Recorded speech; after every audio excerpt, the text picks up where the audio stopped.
Hello everyone, Daniel is back!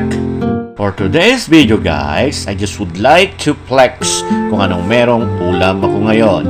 Adobong pusit at tuna steak, no? So, sa nakikita nyo sa plato guys, meron po siyang kanin at ulam. Well, simple lang naman po ang dahilan. I was just get invited sa isang birthday celebration for today, no? So, that's why wala tayo sa bahay at hindi tayo nagluto. Birthday nga lamang po pala ni Robbie Jorge, na anak ng friend natin na si Richard Reyes at saka ni Mr. Rex Jorge. He is celebrating his 3rd year birthday.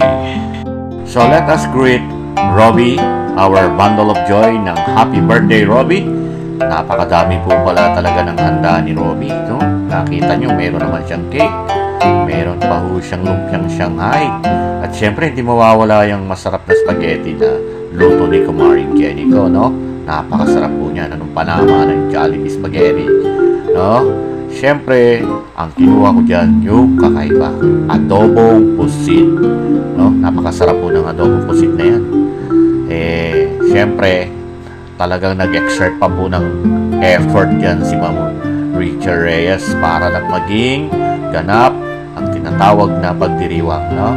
Saka syempre, hindi ko rin palalagpasin yung masarap na tuna steak, no? Yan lamang po, solve na ako sa ulam.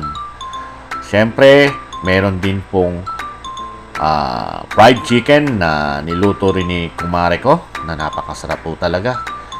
Talaga naman pong wow ka, no? So, yun na nga guys, sa birthday ni Robbie, napakarami pong naging bisita.